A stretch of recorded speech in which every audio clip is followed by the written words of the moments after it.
بسم اللہ الرحمن الرحیم۔ السلام علیکم ورحمۃ اللہ وبرکاتہ۔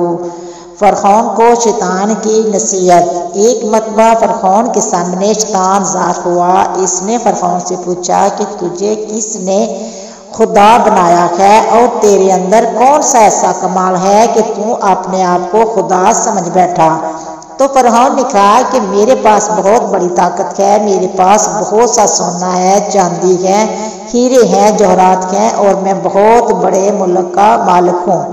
شیطان نے پوچھا اور کیا ہے تیرے پاس؟ فرعون نے کہا کہ میرے پاس اندرونی ایسی طاقت ہے جو تیرے پاس نہیں ہے۔ اس نے کہا کہ دکھاؤ۔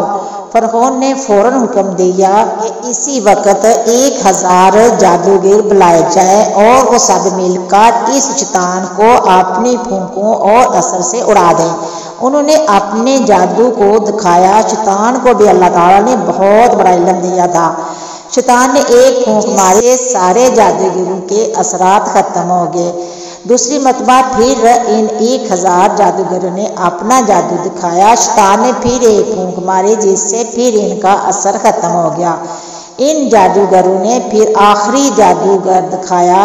شیطان نے پھر ایک پھونک ماری اور ہنس کر کہنے لگا کہ تم اگر ایسے 1000 جادو بھی دکھاؤ گے تو میرا کچھ نہیں بگڑنے والا، سب ہوا میں تحلیل ہو جائے گا۔ اے فرعون، یاد رکھ، مجھے اللہ تعالیٰ نے ایسی چیزیں عطا فرمائی ہے، لیکن پھر بھی اللہ تعالیٰ نے مجھے اپنا محبوب نہیں بنایا اور مجھے اپنا فرما بردار بندہ ماننے سے انکار کر دیا، اور تو خدا کا نافرمان ہے، تو رب کیسے ہو سکتا ہے؟ علامہ اکرام اس واقعے کے بعد لکھتے ہیں کہ انسان اگر خدا کی نافرمانی شہوت کی وجہ سے کر لے تو اس کا گناہ اللہ تعالیٰ معاف فرما دیتا ہے۔ ذاتی خواہش کی وجہ سے اگر گناہ سرزد ہو جائے تو انسان اپنے گناہوں سے توبہ کر لے تو اللہ تعالیٰ ان کو معاف فرما دیتی ہے۔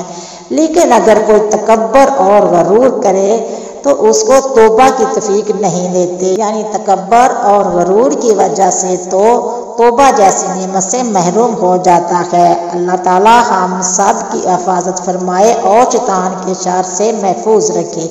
آمین ثم آمین۔ امید کرتی ہوں کہ آپ کو میری یہ موٹیویٹ سٹوری پسند آئی ہوگی۔ اگر پسند آئی ہے تو شیئر کرنا، سبسکرائب کرنا، اچھے کمنٹ کرنا، دعاؤں میں یاد رکھنا۔ ہم انشاءاللہ ملیں گے نیکسٹ ویڈیو میں۔